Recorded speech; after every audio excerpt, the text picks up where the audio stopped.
your fucking whining. You know what? You're full of shit. You are.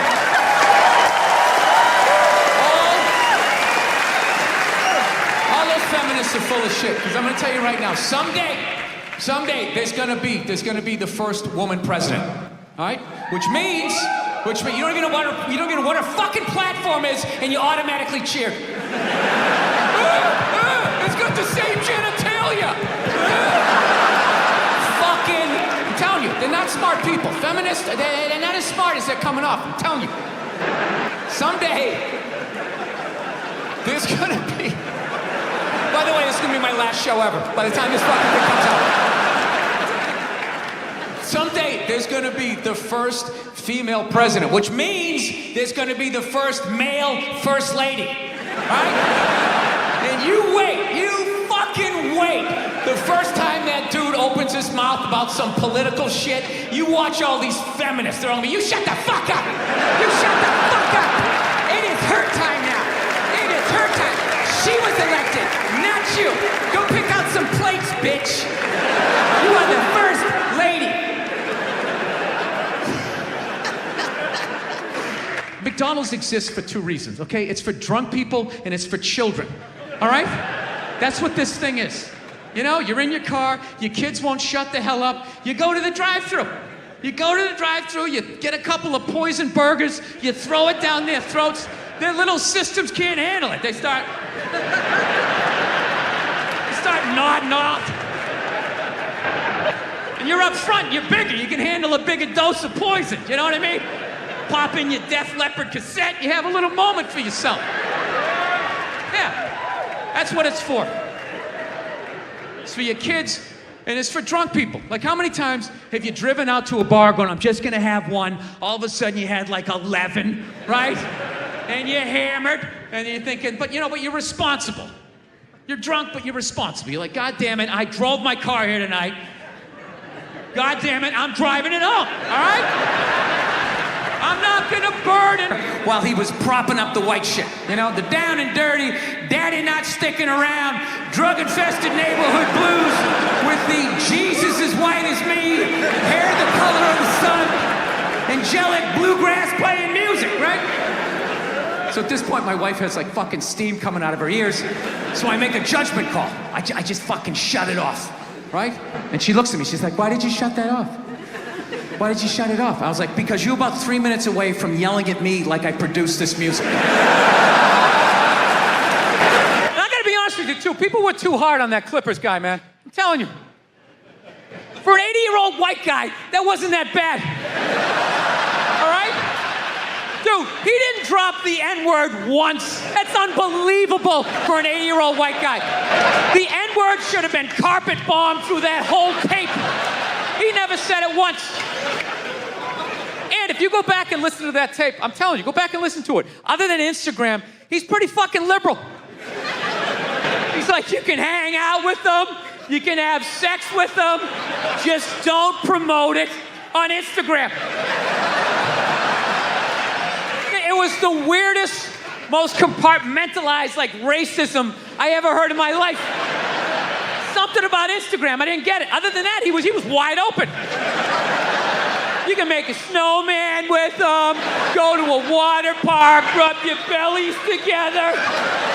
Just don't promote it on Instagram. Hey, what about Facebook? I don't give a fuck about Facebook. Keep it off of Instagram. Yeah. Dude, you understand? The guy's 80 years old. Do the math. This dude was born in 1934. That's 13 years before Jackie Robinson broke the color barrier. First 12 and a half years of this guy's life, he watched all-white baseball, and it was fine. First 12 and a half years. Up next, Whitey Willoughby. There's a line shot out to Peter Peckerwood. What a catch! Unbelievable into Chris Cracker. What a great day. What a great day for a ball game. White baseball, white players. Dude, his parents were part of the generation that finished off the genocide of the Native Americans. All right? That's who taught him his ABCs. I'm telling you, you can live too long. You can live too long. I'm telling you. You wear out your welcome. I swear to God, this fucking guy, I bet in the 1940s he was considered like a hippie, you know? Just walking around, hey, you can hang out with them, you can have sex with them, man, you know? His dad's getting all pissed off. Let me tell you something, see? You stay with your own. Hey, you stay with your own. So I'm on the road, right? I'm in Reno, great gun town. So I go down to their little gun store, right? Come walking in, there's some redneck there. I'm like, hey, man, I want to get a gun. He's like, I hear you. What you looking for? What you want? Mossberg, over under, 357 Magnum, right? Starts rattling off all this gibberish, right?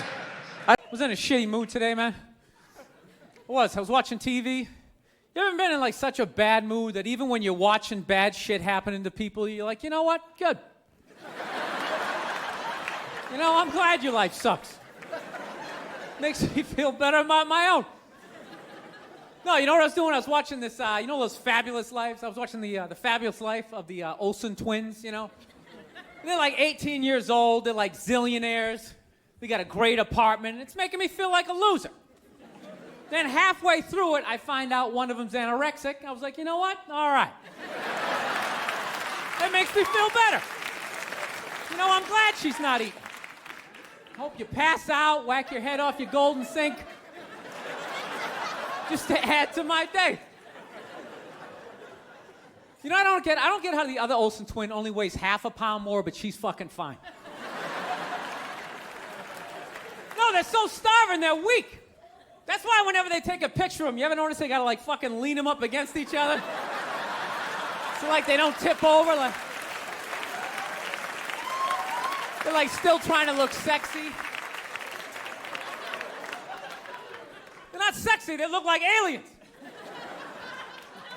They are, man. You can't weigh 42 pounds and have your eyeballs be 28 of that weight and not look like you're from outer space. Like when I look at them, I think if E.T. was gonna have a threesome, those are the two bitches he'd hook up with. He would, he'd get that glowing finger going. Now, I'm feeling like a loser, man. I am, man. I'm fucking 36. I'm not married, you know? I'm at that age where everybody I know is getting married. You know, let me ask you a question. Why the hell do people keep getting married? You know, isn't anybody looking at the stats? I mean, what's it like? 1 out of 2 marriages goes right down the shitter? People, if you were going skydiving and they told you half the parachutes weren't going to open, you'd be like, yo, fuck that. I'm not going. Yeah.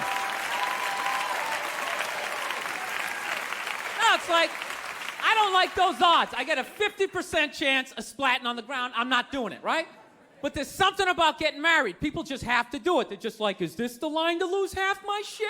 Awesome. This is gonna be great. I can't wait to lose my car, my money. Oh, look, the line's moving. One step closer to my own personal hell.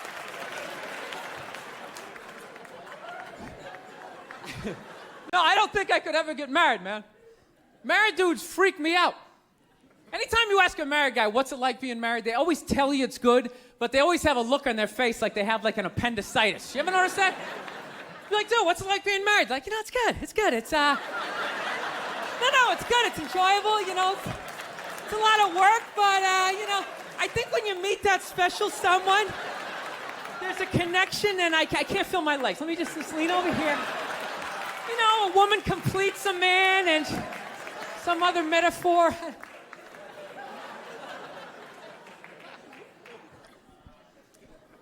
No, you know what freaks me out too, really? When you go to a man's house, there's nothing in there, a married guy's house. When you walk in there, there's nothing in there that even suggests a man even lives there.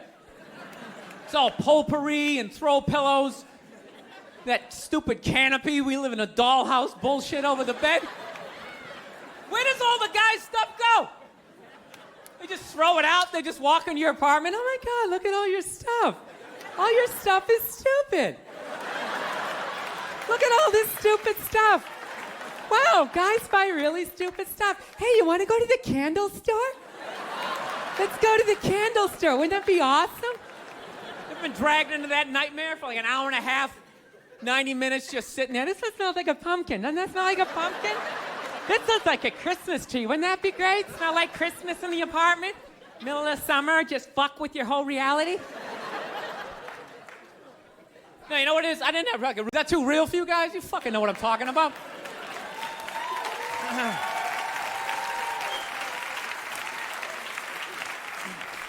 I will get married, you know. I was making that. I'll definitely get married someday, you know. I love women and everything. I'm just finding I'm not, like, compatible with them. You know what I mean? You ever just feel that? Like, women have, like, too much energy for me. You know what I mean? Like, you can't have a day off when you have a girlfriend. You ever notice that? It's almost like they see that open day. They're like, oh, my God, let's go fill it up with shit. No, then they just come at you with one horrible idea after another. Horrible ideas. Like, you want to make some sandwiches and go to the park? You want to go to the container store, get some containers for your T-shirts?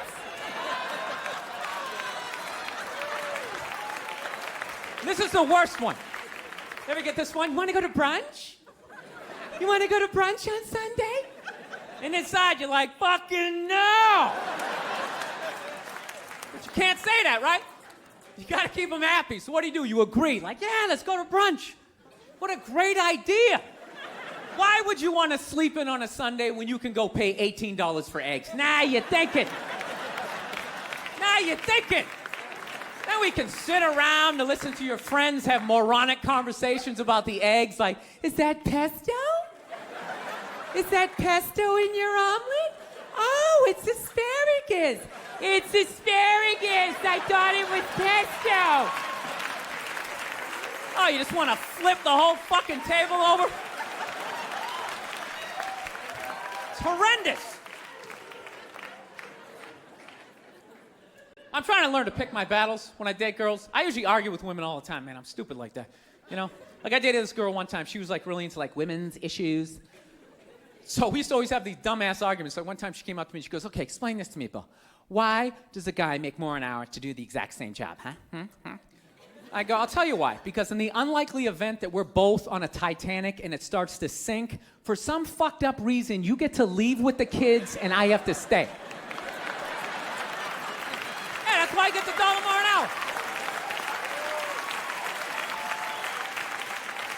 No, think about it. If there's a house fire, it's always women and children first. I got to stand there with, like, the back of my shirt on fire going, let's go, people, let's go, let's go. So that's how I look at it. No, it's $1 an hour surcharge. That if something fucked up happens, either I can't leave or I got to, like, get in the way of it to give you a head start, like, rabid dog, run, honey, 1 Mississippi, 2 Mississippi. You hear a bump in the night, I got to go check it out, like, yes, he does have a knife. Anytime there's a hostage situation, who do they negotiate for first? Well, at least let the women and children go. Well, what about me? Bullets hurt me too. Why the fuck do I gotta stay in the vault?